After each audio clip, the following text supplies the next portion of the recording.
Alice हैरान थी कि जब भी उसका बेटा रोता है उसके आंसू मोतियों में बदल जाते हैं। वह यह जांचने के लिए तुरंत मोतियों को नीलामी घर ले गई। नीलामी घर का मालिक जब मोतियों को देखने लगा तो उसके चेहरे पर ऐसा भाव आया जैसे उसने कोई खजाना खोज लिया हो। उसे यकीन हो गया कि ये मोती जलपरी जनजाति के वंशज के हैं। यह देखकर एलिस मोतियों के साथ जाने की तैयारी करने लगी। मालिक ने उसे रोकने के लिए मोतियों के लिए 5 लाख यूरो का प्रस्ताव दिया, लेकिन जैसे ही एलिस ने पैसे देखे वह तुरंत वहां से भागने लगी। मालिक ने तुरंत जलपरी राजा बेंजामिन को संदेश भेजा कि उसे छोटी जलपरी मिल गई है। जब उसने देखा कि मालिक उसका पीछा नहीं कर रहा है, एलिस जाने लगी, लेकिन गलती से वह बेंजामिन की बाहों में आ गई। एलिस को यह नहीं पता था कि बेंजामिन असल में जलपरी राजा है और उसका बेटा उसका जैविक बच्चा है। जलपरी जनजाति प्रजनन में कठिनाइयों का सामना कर रही थी और बेंजामिन को इंसानों से एलर्जी थी। जनजाति विलुप्त होने के कगार पर थी। सौभाग्य से 6 साल पहले बेंजामिन की मुलाकात एक मानव महिला से हुई थी और उनके बीच से एक बच्चा पैदा हुआ था। तब से समुद्र के सारे प्राणी उस बच्चे की तलाश कर रहे थे। जल्द ही बेंजामिन को पता चला कि एलिस कहाँ रहती है। उसने तुरंत अपने आदमियों को भेजा ताकि वह अपनी पत्नी को घर ला सके, लेकिन गलती से उसके लोग उसकी सौतेली बहन जेसिका को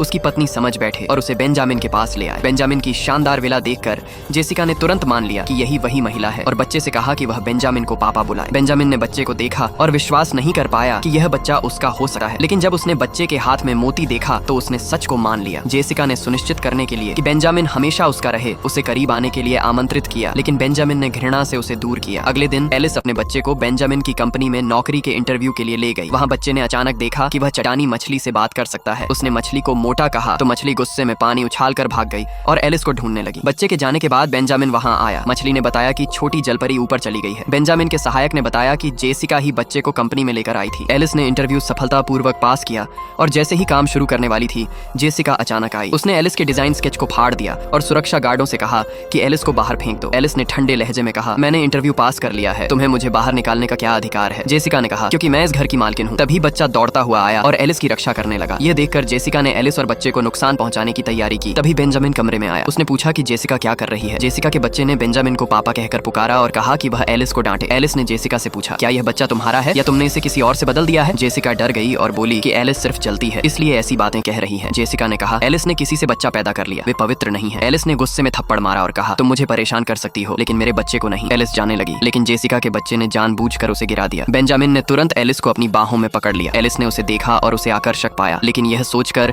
कि वह जेसिका के साथ है उसने उसे दूर किया और अपने बच्चे के साथ चली गई। जाते समय बच्चा अपना एक मोती गिरा देता है। बेंजामिन उसे उठाता है और अपने आदमियों को एलिस और उसके बेटे की खोज करने का आदेश देता है। जेसिका डरती है कि उसका धोखा खुल जाएगा और अपने पिता से कहती है कि एलिस से छुटकारा पाओ। एलिस घर आती है, अपना सामान पैक करती है और जाने की तैयारी करती है। उसका पिता मोतियों की माला लेकर कहता है कि वह उसकी रक्षा करेगा। जैसे ही एलिस हाथ बढ़ाती है उसके पिता माला गिरा देते हैं और